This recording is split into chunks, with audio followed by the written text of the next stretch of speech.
بسم اللہ الرحمن الرحیم نحمدہ و نصلی علی رسول الکریم اما بعد فاعوذ باللہ من الشیطان الرجیم بسم اللہ الرحمن الرحیم۔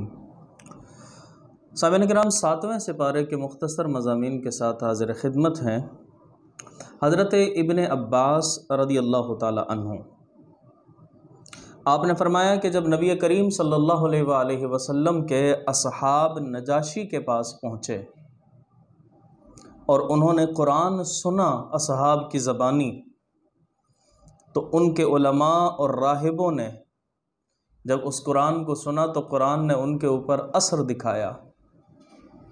ان کے راہبوں اور علماء نے حق کو پہچان لیا، جس کی وجہ سے ان کی آنکھوں سے آنسو نکلنے لگے، آنسو بہنے لگے۔ اس کیفیت کی ابتدا اس سپارے کے شروع کے اندر ہو رہی ہے، اور اس سپارے کے ابتدا میں اللہ تبارک و تعالی نے ان راہبوں اور علماء کی اسی کیفیت کو بیان کیا، اور پھر جب سنا تو وہ کہنے لگے کہ اے ہمارے رب، ہم ایمان لائے تو ہمیں حق کی گواہی دینے والوں کے ساتھ نام لکھ دے ہمارا۔ اس کے بعد اللہ تبارک و تعالی نے ان کے لیے اجر اور آخرت کے اندر جو نعمتیں تیار کر رکھی ہیں ایمان والوں کے لیے، ان کا ذکر فرمایا۔ پھر اس کے بعد آگے آیات کے اندر اللہ تبارک و تعالی نے مومنوں کو بتایا کہ حلال اور حرام کا اختیار، کہ کون سی چیز حرام ہے کون سی چیز حلال ہے، اس کا اختیار صرف اللہ اور اس کے رسول کے پاس ہے۔ اللہ تبارک و تعالی کہ حلال کردہ حلال چیزوں کو جانو، حرام کردہ حرام چیزوں کو جانو، اور اپنی طرف سے حلال چیزوں کو حرام نہ ٹھہراؤ، اور اسی طرح جو اللہ تبارک و تعالی نے حرام کر رکھی ہیں ان کو حلال کی کوشش نہ کرو۔ اور اللہ تبارک و تعالی نے فرمایا کہ جو زمین کے اندر سے پاکیزہ رزق تمہارے لیے ہم نے نکالا وہ کھاؤ۔ پھر آگے اللہ تبارک و تعالی نے فرمایا کہ ہر قسم کے بارے میں فرمایا کہ یمین جسے کہتے ہیں، یعنی قسم کہتے ہیں، کہ کوئی شخص قسم کھا لے اگر کہ میں یہ کام نہیں کروں گا، اور پھر اگر اس نے آگے یہ کام کیا جا کر اور اس نے اپنی قسم توڑ دی تو وہ حانث کہلاتا ہے۔ اللہ تبارک و تعالی نے اس کے لیے پھر کفارہ اس کے اوپر رکھا ہے، اور اس کے کفارے کا یہاں پر ذکر فرمایا کہ اگر کوئی شخص قسم کھا کر قسم پورا نہ کرے اور اس قسم کو توڑ دے تو اللہ تبارک و تعالی نے فرمایا کہ اس کا کفارہ یہ ہے کہ 10 مسکینوں کو اپنی طاقت کے مطابق اوسط معیار کے اعتبار سے اس کو 2 وقت کھانا کھلائے گا 10 مسکینوں کو۔ یہ ایک قسم کا کفارہ پہلے نمبر پر۔ اگر یہ نہیں کر سکتا تو پھر لباس پہنائے 10 مسکینوں کو، یا غلام آزاد کرے۔ اب چونکہ غلام کا رواج ہے نہیں، پھر اس کے بعد آخری سٹیپ جو بتایا کہ اگر یہ نہیں کر سکتا، 10 مسکینوں کو کھانا نہیں کھلا سکتا، لباس نہیں پہنا سکتا، غلام آزاد نہیں، تو پھر فرمایا کہ 3 دن کے روزے رکھے، 3 دن کے روزے رکھنا۔ اور پھر یہ بھی بتایا کہ قسموں کی حفاظت کرو، جب تم قسم کھاؤ تو قسموں کی حفاظت کرو تاکہ کفارے کی نوبت نہ آئے تمہارے اوپر، کہیں ایسا نہ ہو کہ پھر تمہارے اوپر کفارہ لازم آ جائے توڑنے سے۔ حدیث شریف میں آتا ہے کہ ایسی قسم رسول اللہ صلی اللہ علیہ وآلہ وسلم منع فرماتے ہیں اس سے۔ فرمایا کہ ایسی قسم کسی نے کھائی کہ جو شریعت کی روح سے منع ہے اور اس پر قائم رہنا بھی منع ہے۔ مثال کے طور پہ کوئی قسم کھا لے کہ میں ماں باپ سے بات نہیں کروں گا، قطع تعلق ہی کروں گا، بھائی بہن سے قطع تعلق ہی کروں گا، تو رسول اللہ صلی اللہ علیہ وآلہ وسلم نے فرمایا کہ اسے چاہیے کہ وہ اپنی قسم توڑ دے اور توڑ کر کفارہ ادا کرے۔ اول تو ایسی قسم کھائے ہی نہ، شریعت نے منع کیا ہے اس سے، لیکن اگر کسی نے ایسی قسم کھائی تو اسے چاہیے کہ وہ قسم توڑ کر کفارہ ادا کرے۔ پھر اس کے بعد اللہ تبارک و تعالی نے مومنوں کے لیے بتایا کہ مومنوں کا نقصان کس میں ہے۔ اللہ تبارک و تعالی نے فرمایا کہ مومنوں، شراب، جوا اور بتوں کے پاس قربانی کے لیے نصب شدہ پتھر اور فال کے تیر محض ناپاکی کے کام ہیں، یہ سارے شیطانی کام ہیں، یہ سارے ان سے بچو تاکہ تم کامیاب ہو جاؤ۔ اور فرمایا کہ شیطان تو چاہتا ہی یہ ہے کہ تم شراب کے اندر پڑ جاؤ، جوے کے اندر پڑ جاؤ، غلط افعال کے اندر پڑ جاؤ، تاکہ ان کے ذریعے تمہارے دلوں کے اندر عداوت ڈال دے، آپس کے اندر بغض پیدا کر دے۔ پھر بتایا کہ اللہ کے ذکر اور نماز سے وہ تمہیں روک دے، اس لیے وہ چاہتا ہے کہ تمہیں اس کے اندر ڈال دے۔ اور پھر اللہ تبارک و تعالیٰ نے یہاں یہ بتایا کہ تو کیا تم باز آنے والے ہو، یعنی کیا تم شیطان کی پیروی کرو گے؟ شراب، جوا، یہ تمام چیزیں اپنا کر کیا تم اللہ سے دور ہو جاؤ گے یا پھر اللہ تبارک و تعالیٰ کے قریب جاؤ گے؟ تو اس لیے اس کے لیے ضروری ہے تم نے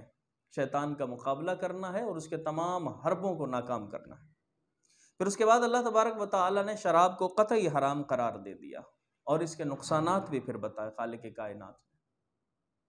پھر اس کے بعد یہ بتایا کہ حالت احرام میں شکار کرنے کی ممانعت ہے، اور اگر کسی نے شکار کر لیا تو پھر وہ اس کا فدیہ ادا کرے گا، اور فدیے کے طور پر وہ ایک جانور کی قربانی وہاں دے گا، یہ منع فرمایا۔ اور پھر اسی طریقے سے اللہ تبارک و تعالیٰ نے یہاں پر یہ بھی بتایا کہ حالت احرام میں خشکی کے جانور کا شکار حرام ہے، لیکن اسی طریقے سے جب کہ بحری شکار حلال ہے، اور اس کی مزید تفصیل کوئی دیکھنا چاہے تو فقہ کتابوں کے اندر اس میں مل جائیں گی۔ اس کے بعد اللہ تبارک و تعالیٰ نے فرمایا کہ رسول اللہ صلی اللہ علیہ وآلہ وسلم نے غیر ضروری سوالات کرنے سے منع فرمایا ہے، اور جب وصیت کرنی ہو تو دو عادل گواہ کے سامنے وصیت کرنی چاہیے، تاکہ پھر تنازع پیدا نہ ہو کوئی وقت آنے پر۔ اور پھر فرمایا کہ حق کی گواہی کو نہ چھپانا، بلکہ ابتداء اسلام کے اندر تو وصیت کرنا فرض تھی، لیکن پھر جب وراثت کے احکام نازل ہو گئے تو خالق کائنات نے اس وصیت والے معاملے کو مباح رکھ دیا، مستحب رکھ دیا، اور نیک کاموں میں مستحب کام اچھا ہوتا ہے، ضروری۔ اس کے بعد پھر اللہ تبارک و تعالیٰ نے حضرت عیسیٰ علیہ السلام پر اللہ تعالیٰ نے اپنی نعمتوں کا ذکر فرمایا کہ خالق کائنات نے حضرت عیسیٰ علیہ السلام پر کیا کیا نعمتیں عطا فرمائی تھی۔ ان میں سے چند ایک ذکر کر رہا ہوں یہاں پر۔ روح القدس سے مدد فرمائی، یہ پہلی نعمت۔ اسی طرح ایک اور نعمت یہ بھی کی کہ گہوارے میں لوگوں سے کلام، یہ بھی ایک بہت بڑی نعمت تھی۔ کتاب کا علم عطا فرمایا، تورات، انجیل، حکمت عطا فرمائی اللہ تعالیٰ نے۔ معجزات کا ذکر فرمایا پھر، اور معجزات میں سے مٹی کے پرندے بناتے، اللہ کے حکم سے ان کے اندر پھونک مارتے، روح آتی اور پھر زندہ ہو جایا کرتے تھے وہ۔ اندھوں کو شفا یاب کرتے، برس والے مرض کو دور کرتے ان کا مرض، اور اسی طریقے سے مردہ زندہ فرماتے۔ اس طرح کے بہت سے احکامات اللہ تبارک و تعالیٰ نے بیان فرمائے۔ پھر اس کے بعد اس سورت کا خاص مضمون جو کہ سورۃ المائدہ، جس کے نام سے مائدہ رکھا گیا، حضرت عیسیٰ علیہ السلام کے حواریوں نے ان سے کہا کہ آپ اللہ سے دعا کریں دسترخوان کے لیے، کھانے کے لیے جو آسمان سے نازل کرے ہمارے لیے، ہمیں وہ رزق عطا فرمائے۔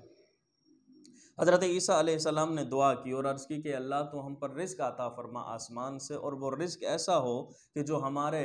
اگلوں اور پچھلوں کے لیے عید کا دن ہو، قدرت کی نشانی ہو، ہمیں بہترین رزق عطا فرما۔ اس کے جواب میں اللہ تبارک و تعالیٰ نے فرمایا کہ اے عیسیٰ تمہاری دعا قبول کر لوں گا اور رزق بھی عطا کر دوں گا، لیکن پھر اگر کفر کریں گے، یہ ایمان نہیں لے کر آئیں گے نشانی دیکھ کر، تو پھر ان کو ایسا عذاب دوں گا کہ جو دنیا میں کسی اور کو عذاب نہیں دوں گا۔ تو معلوم ہوا اس سے کہ حضرت عیسیٰ علیہ السلام نے نعمت الہی جب نزول ہوتی ہے، جس دن وہ عید کا دن قرار دیا، تو اس دن دسترخوان نازل ہوا، آسمان سے نعمت آئی تو عید کا دن قرار دیا۔ تو پھر ذرا غور کیجئے کہ سب سے بڑی نعمت جو کہ محمد مصطفیٰ صلی اللہ تعالیٰ علیہ وسلم کی آمد کی صورت کے اندر تمام دنیا والوں پر ہوئی، وہ دن عید کا دن کیوں نہ ہوگا؟ اسی لیے عید میلاد النبی منایا جاتا ہے 12 ربیع الاول کو۔ ناظرین کرام، آگے اللہ تبارک و تعالی نے سورۃ الانعام کی ابتدا فرمائی، اور اس کے بعد سورۃ الانعام ہے۔ سورۃ الانعام مکی ہے، ترتیب کے اعتبار سے چھٹی صورت ہے، لیکن نزول کے اعتبار سے 55 نمبر پر ہے، اور یہ وہ صورت ہے کہ جو یک بارگی حضور علیہ الصلوۃ والسلام پر نازل ہوئی، اور اس کے اندر توحید کے بارے میں حکم ہے، رسالت کے بارے میں احکام ہے، بنیادی مسائل کے بارے میں احکام ہے، دلائل، بعد الموت، زندگی کے بارے میں، حشر و نشر کے بارے میں بیان ہے، جزا سزا کے بارے میں بیان ہے، اصل دین ابراہیم کی وضاحت اس کے اندر ہے، معاشرتی آداب اس کے اندر ذکر فرمائے گئے ہیں، اسی طریقے سے اخلاق کے بارے میں اس میں ذکر کیا گیا ہے کہ انسان کو کیسے اخلاق اپنانے چاہیے۔ پھر اس کے بعد اللہ تبارک و تعالیٰ نے اس کی ابتدا فرمائی اور فرمایا کہ کافروں کا حال تو یہ ہے کہ اگر لکھی ہوئی کتاب ان کے پاس اتار دی جائے، جسے وہ اپنے ہاتھوں سے چھو کر دیکھ بھی لے، ہاتھ بھی لگا کر دیکھ لیں اور پتہ بھی چل جائے، وہ تو پھر بھی ایمان نہیں لے کر آئیں گے۔ پھر آگے فرمایا کہ ہم رسول اللہ کی نبوت کے بارے میں، نبی اللہ تبارک و تعالیٰ نے جتنے بھی نازل فرمائے ہیں، اللہ تبارک و تعالیٰ نے خاص طور پر پھر محمد مصطفیٰ کی نبوت کے بارے میں بیان فرمایا، اور فرمایا کہ آپ جب ان کے پاس نبی بن کر گئے تو وہ آپ کو اتنا پہچانتے ہیں، اس قدر پہچانتے ہیں جس طرح اپنے بیٹوں کو پہچانتے ہیں، مگر پھر بھی وہ انکار کرتے ہیں آپ کی نبوت کا۔ اس کے بعد اللہ تعالیٰ نے فرمایا کہ قیامت کے دن میں مشرکوں کو جمع کیا جائے گا، مشرک اکٹھے کیے جائیں گے، اور پھر پوچھا جائے گا کہ تمہارے باطل معبود کہاں ہیں اب، کہ جن معبودوں کی تم عبادت کیا کرتے تھے وہ کہاں ہیں اب، لاؤ ان کو مدد کریں، جبکہ کوئی مدد کرنے والا نہیں ہوگا۔ اس کے بعد اگلی آیات کے اندر اللہ نے فرمایا کہ اے نبی، منکرین آپ کی بات کو توجہ سے سنتے تو ہیں، لیکن ان کی بدعمالیوں کے سبب ان کے دلوں پر پردہ پڑا ہوا ہے، یہ سننا دیکھنا کوئی نفع نہیں دے گا ان کو۔ پھر آگے اللہ تبارک و تعالیٰ نے فرمایا کہ قیامت کے دن کفار کے پچھتاوے اور دنیا میں واپس جا کر آیات کا انکار نہ کرنے کا وعدہ کریں گے، وہ جب دیکھیں گے عذاب تو کہیں گے کہ ہم دنیا میں واپس بھیج دیا جائے۔ آگے اللہ تبارک و تعالیٰ نے فرمایا کہ زمین پر چلنے والے حیوان اور فضاؤں میں اڑنے والے پرندے تمہاری طرح مخلوق ہیں۔ پھر آگے فرمایا کہ قوموں کی تربیت اور گمراہی سے ہدایت پر گامزن کرنے کے طریقے اور لوگوں کے ہدایت بھول جانے کا ذکر بھی کیا گیا، کس طرح وہ ہدایت بھول گئے، کس طرح انہوں نے چھوڑ دیا سیدھا راہ۔ پھر آگے اللہ تعالیٰ نے فرمایا اگلی آیات کے اندر کہ اگر اللہ تبارک و تعالیٰ تمہارے سننے، دیکھنے اور سمجھنے کی صلاحیتوں کو سلب فرما لے تو کون ہے جو تمہیں نعمتیں عطا کر سکتا ہے، کون ہے؟ پھر دوبارہ جی اٹھنے، زندہ ہونے پر یقین رکھنے والوں کو اللہ کے عذاب سے ڈرانے کا حکم ہے۔ پھر جو اہل ایمان صبح اور شام اپنے رب کی عبادت کرتے رہتے ہیں اور اس کی رضا کے طلبگار رہتے ہیں، آپ انہیں اپنے آپ سے محبوب دور نہ کرنا۔ وہ نیک لوگ جو ہر وقت اللہ تبارک و تعالیٰ کی طرف رہتے ہیں۔ پھر اس کے بعد اگلی آیات کے اندر اللہ نے فرمایا کہ اللہ تبارک و تعالیٰ اس پر قادر ہے کہ تمہارے اوپر سے، تمہارے پاؤں کے نیچے سے تم پر عذاب بھیج دے۔ پھر خالق کائنات نے بتایا کہ کچھ گمراہ کن عقائد کے حامل لوگوں کی صحبت بد سے بچنے کی تلقین فرمائی کہ جن کے عقیدے درست نہیں ہیں ان کی صحبتوں سے بچو ورنہ وہ تمہیں بھی خراب کر دیں گے۔ فرمایا کہ جو آیات الہیہ میں بیہودہ بحثیں کرتے ہیں اور منہ پھیر لیں ان سے بھی بچو اور ان سے بھی دور رہو۔ پھر اللہ تعالیٰ نے فرمایا کہ اللہ وہ ہے کہ جس نے آسمانوں زمینوں کو برحق پیدا کیا، اور جس دن کسی فنا شدہ چیز کو اللہ تبارک و تعالیٰ فرمائے گا کن